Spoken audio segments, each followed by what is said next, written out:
Hello viewers, সবাই কেমন আছেন? আশা করি ভালো আছেন। আজকে আমি আপনাদেরকে এমন একটা জায়গায় নিয়ে যাব যে জায়গায় খুব সম্ভবত এটাই পশ্চিমবঙ্গের একমাত্র মন্দির যেখানে জামাই ষষ্ঠী উপলক্ষে বসে বিশাল বড় মেলা এবং বিগত 300 বছর ধরে এই মেলা হয়ে আসছে এই মন্দির চত্বরে। আমি আপনাদেরকে আজকে দর্শন করাবো নদিয়া জেলার আড়ংঘাটায় অবস্থিত যুগল কিশোর মন্দির। তো সেই মন্দিরে যেতে হলে আপনারা কিভাবে যাবেন, সেই মন্দিরের ইতিহাস এবং আরও বিস্তারিত তথ্য আমি আপনাদেরকে আজকে এই ভিডিওর মাধ্যমে জানাবো। তো পুরো ভিডিওটা স্কিপ না করে দেখতে থাকুন। আমি আড়ংঘাটায় গেছিলাম শিয়ালদা গেদে লোকাল ধরে। দমদম জংশন থেকে আমি উঠেছিলাম। দমদম জংশন থেকে আড়ংঘাটা স্টেশনের দূরত্ব 78 কিলোমিটার, মাঝখানে পড়ে 23টি স্টেশন, আর সময় লাগে যেতে প্রায় 2 ঘন্টা। আর আপনারা যদি বনগা থেকে যেতে চান তাহলে বনগা থেকে রানাঘাটগামী যে কোনো ট্রেনে উঠতে হবে আপনাদেরকে। রানাঘাট জংশনে নামবেন, সেখান থেকে ট্রেন চেঞ্জ করে চলে যেতে পারেন আড়ংঘাটাতে। আর আপনারা চাইলে কৃষ্ণনগর থেকেও আসতে পারেন।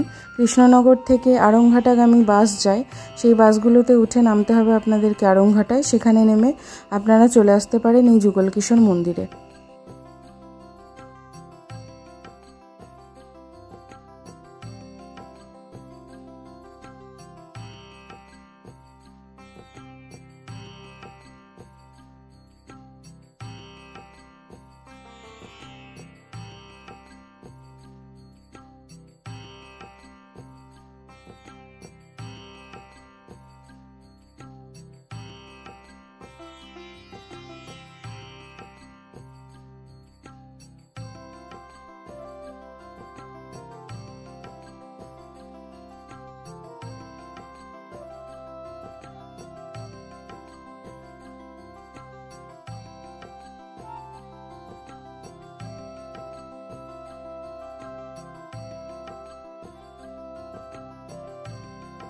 এটা হচ্ছে আড়ংঘাটা স্টেশনের 1 নম্বর প্ল্যাটফর্ম। আড়ংঘাটা স্টেশনের 1 নম্বর প্ল্যাটফর্মে নেমে শিয়ালদা থেকে, মানে যেদিক থেকে আমরা এসেছিলাম সেই শিয়ালদার দিকেই আমাদেরকে যেতে হবে। একদম 1 নম্বর প্ল্যাটফর্ম থেকে নিচে নামতে হবে আমাদেরকে। তারপর কিভাবে যেতে হবে সেটা আমি আপনাদেরকে দেখাচ্ছি। এই যে 1 নম্বর প্ল্যাটফর্ম, শিয়ালদার যে এন্ডটা আছে সেদিক থেকে নামতে হবে। নামলে একটা ক্রসিং দেখতে পাবেন আপনারা।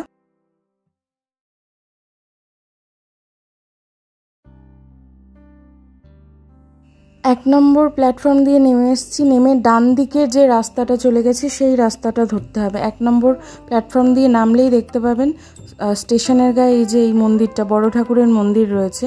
এর পাশ দিয়ে যেই রাস্তাটা সোজা চলে গেছে একদম, সেই রাস্তা ধরে আমাদেরকে যেতে হবে। একদম সোজা রাস্তা ধরে কিছু দূর এগোনোর পরেই দেখবেন এক জায়গায় রাস্তাটা ভাগ হয়ে গেছে। একটা ডান দিকে যাচ্ছে, একটা বাঁদিকে যাচ্ছে। বাঁদিকে যেই রাস্তা দিয়ে বাইকটা বেরোলো সেই বাঁদিকের রাস্তায় কিছু দূর এগোলেই মন্দিরের প্রবেশদ্বার, এই যে যুগল কিশোর মন্দিরের প্রবেশদ্বার আপনাদের চোখে পড়বে। দেখুন মন্দির প্রাঙ্গণে কত বড় মেলা বসেছে। এই জ্যৈষ্ঠ মাস উপলক্ষে সারা মাস জুড়ে মেলাটা বসে। মন্দিরের প্রবেশদ্বারের একদম উপরের দিকে খুব সুন্দর রাধাকৃষ্ণের মূর্তি রয়েছে, দেখতে পাচ্ছেন আপনারা। পুরো জ্যৈষ্ঠ মাস ধরেই এই মন্দির চত্বরে এই মেলা বসে প্রত্যেক বছর বসে এবং বিগত 300 বছর ধরে এটাই হয়ে আসছে। আড়ংঘাটা অঞ্চলের তো বটেই, আশেপাশের প্রচুর স্থানীয় মানুষ এখানে আসেন এই মেলা ঘুরতে বা এই জ্যৈষ্ঠ মাসে যুগল কিশোর মন্দিরে যুগল কিশোরকে দর্শন করতে, তার পুজো দিতে। এবং প্রচুর ভিড় হয় এই জ্যৈষ্ঠ মাস পুরোটা জুড়ে। বিশেষ করে জামাই ষষ্ঠীর দিন এই মন্দিরে উপচে পড়া ভিড় হয়। এই বছরে এই মেলার শেষ তারিখ হচ্ছে 22শে জুন। তো আপনারা যদি কেউ যেতে চান এর মধ্যে তাহলে যেতে পারেন। এখনও 1 সপ্তাহ মোটামুটি সময় আছে। 22শে জুন হচ্ছে এই মেলার শেষ দিন।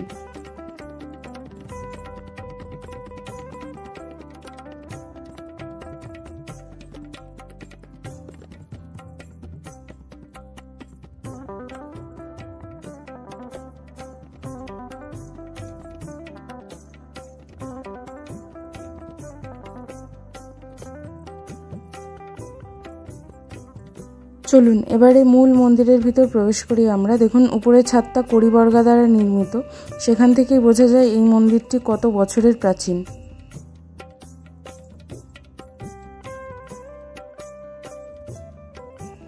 চূর্ণী নদীর তীরে অবস্থিত 5 খিলান বিশিষ্ট এই মন্দিরে পূজিত হন শ্রীকৃষ্ণের কিশোর রূপ।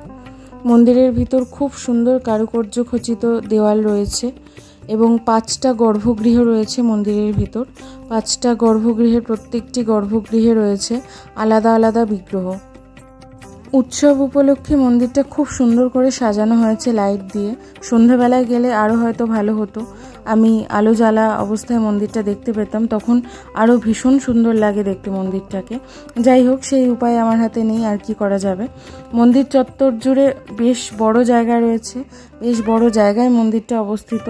আর উৎসব উপলক্ষে যেহেতু এখন প্রচুর ভক্ত সমাগম হবে এই মন্দিরে পুরো জ্যৈষ্ঠ মাস জুড়ে, তাই জন্য এই মন্দিরে দেখতে পাচ্ছেন একটা দিকে ফুল, আলতা এইসবের দোকান দেওয়া হয়েছে। সাধারণত মন্দির প্রাঙ্গণে কোনো দোকান থাকে না অন্য সময়, কিন্তু এই সময়টা দোকান দেওয়া হয়েছে। যদি কোনো ভক্ত বাইরে থেকে কিছু কিনে না নিয়ে আসতে পারেন, তাহলে এখান থেকে কিনে যাতে পুজো দিতে পারেন। আর একটা পাশে এই স্টলটা ছিল বা দোকান ছিল, যেখানে বিভিন্ন রকম তুলসীর মালা বিক্রি হচ্ছিল এবং শ্রীকৃষ্ণের বিভিন্ন বই বিক্রি হচ্ছিল। মন্দির চত্বরে পানীয় জলের সুব্যবস্থাও রয়েছে।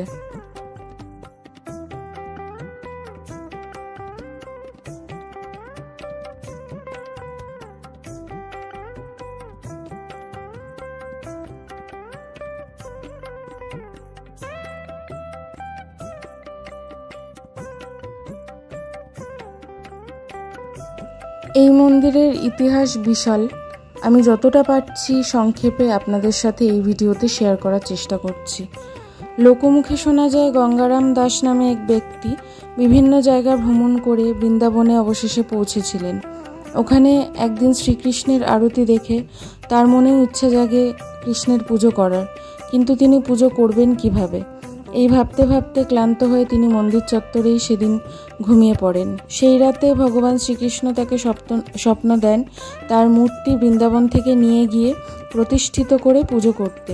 তিনি বৃন্দাবন থেকে শ্রীকৃষ্ণের মূর্তি তো কিনেছিলেন, কিন্তু বৃন্দাবনে এত বড় শ্রীকৃষ্ণের মূর্তি, যেটা এখন বর্তমানে যুগল কিশোর মূর্তি বলে জেনে থাকি আমরা, সেই বড় মূর্তি তিনি বৃন্দাবনে নিয়ে ঘুরে বেড়াবেন কিভাবে? তাহলে অনেকেই তাকে সন্দেহ করতে পারেন যে তিনি মূর্তিটা কোথাও থেকে চুরি করেছেন। তো এই ভেবে তিনি প্রথমে এসে পৌঁছন নবদ্বীপে। নবদ্বীপের সমুদ্র গড়ে তিনি প্রথমে মূর্তি প্রতিষ্ঠা করে পুজো পাঠ শুরু করেছিলেন, কিন্তু সেই সময় ছিল দস্যুদের আক্রমণের ভীষণ প্রভাব এই বাংলা জুড়ে। তাই জন্য তিনি নবদ্বীপ থেকে চলে আসেন আড়ংঘাটাতে তার বন্ধুর বাড়িতে। সেখানে এসেই তিনি এই মূর্তির পূজাপাঠ শুরু করেন। কিন্তু কিছুকাল পরে আবার ভগবান শ্রীকৃষ্ণ তাকে স্বপ্ন দিয়ে বলেন তাকে যেন যুগলে পুজো করা হয়। তিনি একা আর এই মন্দিরে পুজো নিতে চান না বা থাকতে পারছেন না, তাই রাধিকাকে এনে যেন তাকে যুগলে পুজো করা হয়। রাজা কৃষ্ণচন্দ্রের কাছে রাধিকা মূর্তি আছে, সেটি যেন মন্দিরে প্রতিষ্ঠা করা হয়। রাজা কৃষ্ণচন্দ্রের কানে এই খবর গেলে প্রথমে কথা জানার পর তিনি জানান যে রাজবাড়ির সমস্ত শ্রীকৃষ্ণের মূর্তি যুগলে পূজিত হচ্ছে, শ্রীরাধা আছেন তার পাশে, তাই জন্য কোনো রাধিকা মূর্তি তার পক্ষে দেওয়া সম্ভব নয়। তাই জন্য তখন তিনি কোনো রাধিকা মূর্তি মন্দিরে পাঠাতে পারেন না।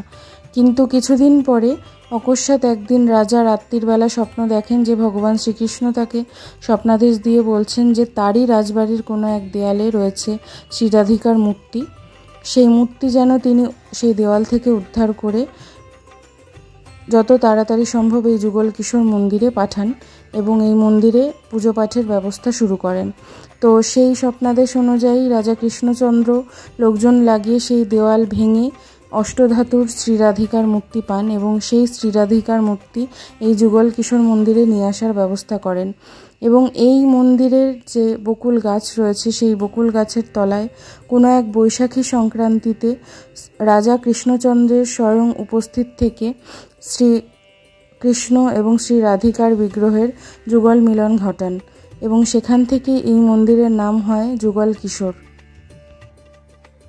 রাজা কৃষ্ণচন্দ্র মন্দিরে শ্রী রাধিকার মূর্তি দান করার পর মন্দিরটি আরও ভালোভাবে তৈরি করার জন্য 16 বিঘা জমি দেবোত্তর জমি হিসেবে দান করেন এবং বেশ অনেকটা টাকা দান করেন মন্দির বানানোর জন্য। আনুমানিক 1728 সালে সেই মন্দির বানানোর কাজ সম্পূর্ণ হয়। যুগল কিশোর ছাড়াও মন্দিরে পূজিত হয় শ্রী শ্রী কালাচাঁদ জিউ, শ্রী শ্রী রাধাবল্লভ জিউ, শ্রী শ্রী গোপীনাথ জিউ এবং শ্রী শ্রী শ্যামচাঁদ জিউ। আর এছাড়াও শালগ্রাম শিলা, সাক্ষী গোপাল, বালগোপালের মূর্তিও রয়েছে মন্দিরে। তবে শুধুমাত্র জ্যৈষ্ঠ মাসেই মন্দিরের সমস্ত গর্ভগৃহের দরজা খুলে দেওয়া হয়, সমস্ত বিগ্রহের নিত্য পুজো হয়। এছাড়া জ্যৈষ্ঠ মাস বাদ দিয়ে সারা বছর ধরে বাকি গর্ভগৃহের দরজা বন্ধ থাকে, শুধুমাত্র যুগল কিশোরেরই নিত্য পুজো করা হয়ে থাকে এই মন্দিরে। 300 বছর আগে কোনো এক বৈশাখী সংক্রান্তিতে যুগলের মিলনের পর থেকে পুরো জ্যৈষ্ঠ মাস ধরে চলে কিশোর আর রায়কিশোরীর মিলন উৎসব মেলা। স্থানীয়দের কাছে এই মেলা যুগল মেলা বলেই পরিচিত।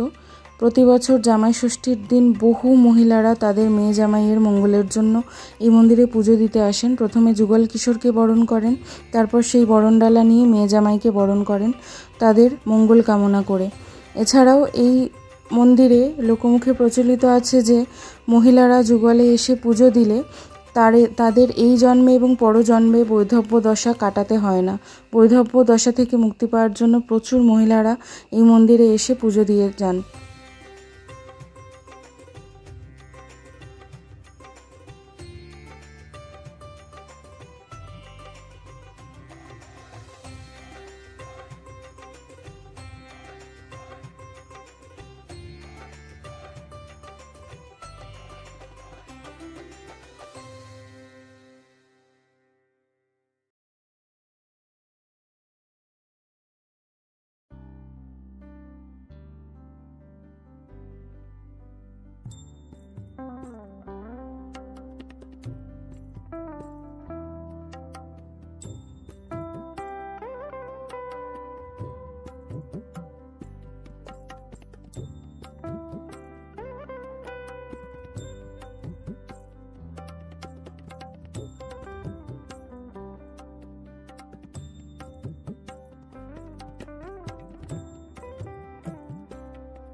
মন্দিরের চার কোণে রয়েছে 4টে তুলসী গাছ এবং মন্দিরের ডান দিকের একটা অংশে রয়েছে একটা ছোট্ট গোশালা মন্দির চত্বরে, এবং সেখান থেকে কিছু দূর এগোলে পড়বে চূর্ণী নদী। আমি সেটা দেখাচ্ছি আপনাদেরকে।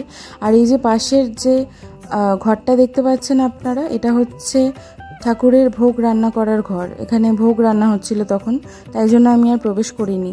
আর এই যে সোজা রাস্তাটা চলে যাচ্ছে দেখতে পাচ্ছেন, এটা হচ্ছে চূর্ণী নদীতে যাওয়ার রাস্তা। আর এটাই হচ্ছে চূর্ণী নদী, কিন্তু এটা আসলে কিন্তু চূর্ণী নদী নয়।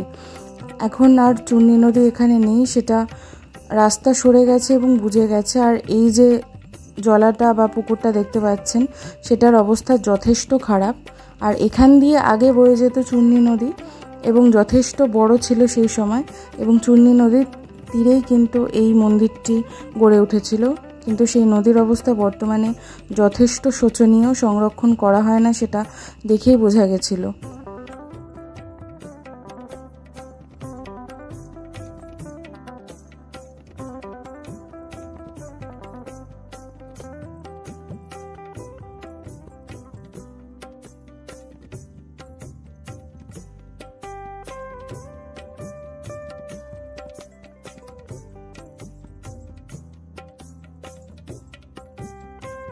নদীর ঘাটের পাশে যে দেখতে পাচ্ছেন বিভিন্ন মানুষেরা এখানে তাঁবু খাটিয়ে বসবাস করছেন। এটা যতদিন পর্যন্ত মেলা চলবে ততদিন পর্যন্ত এনারা এখানে থাকবেন।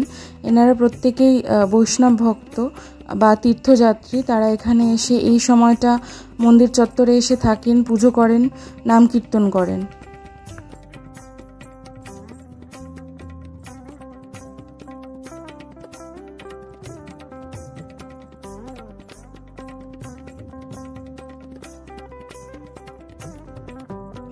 মন্দিরটি খোলা থাকে প্রত্যেক দিন সকাল 6টা থেকে সকাল 11টা পর্যন্ত। যদি এই মন্দিরে আসেন সকালে, তাহলে চেষ্টা করবেন সকাল 10টার মধ্যে আসার।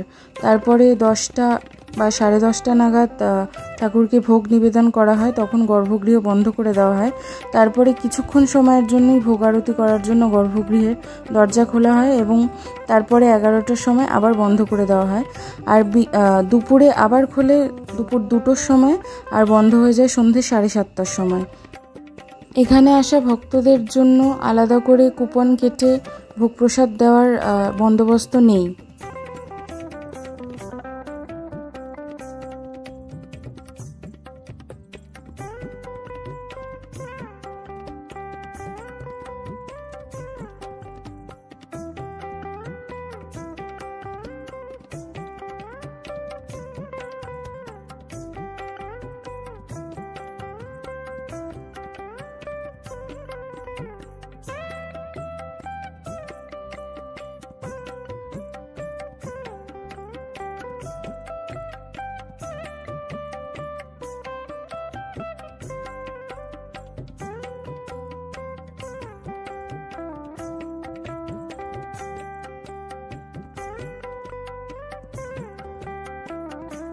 এটা হচ্ছে সেই বকুল গাছ যা সিদ্ধ বকুল নামে পরিচিত, যেই বকুল গাছের তলায় রাজা কৃষ্ণচন্দ্রের উপস্থিতিতে যুগল মিলন হয়েছিল।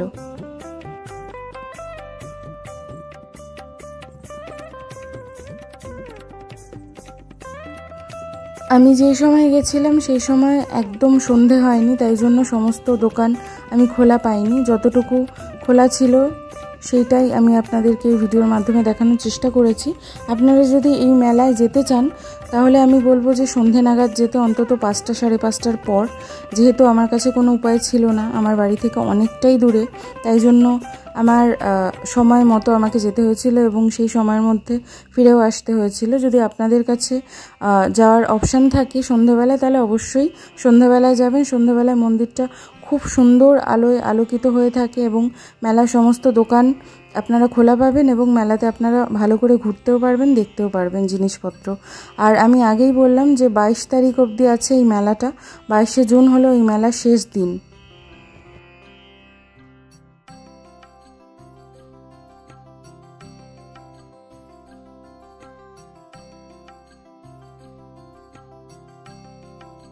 আমার আজকের ভিডিওটা এই পর্যন্তই ছিল। ভিডিওটা কেমন লাগলো সেটা আমাকে কমেন্ট করে জানাতে ভুলবেন না। ভালো লেগে থাকলে নিজের বন্ধুদের সাথে শেয়ার করে দেবেন আর ভিডিওতে একটা লাইক করে দেবেন। চ্যানেলে নতুন হলে আর আমার পাশে থাকার জন্য প্লিজ সাবস্ক্রাইব করে আমাকে সাপোর্ট করবেন আর পাশে থাকা বেল আইকনটি প্রেস করে দেবেন, যাতে চ্যানেলে আসা নতুন নোটিফিকেশন আপনারা সাথে সাথে পেতে পারেন। আপনাদের সাথে দেখা হচ্ছে নতুন কোনো একটা ভিডিওতে। ততক্ষণের জন্য সবাইকে টাটা। সবাই ভালো থাকবেন, সুস্থ থাকবেন। সবাইকে অনেক অনেক ধন্যবাদ। দেখা হচ্ছে পরের নতুন কোনো একটা ভিডিওতে।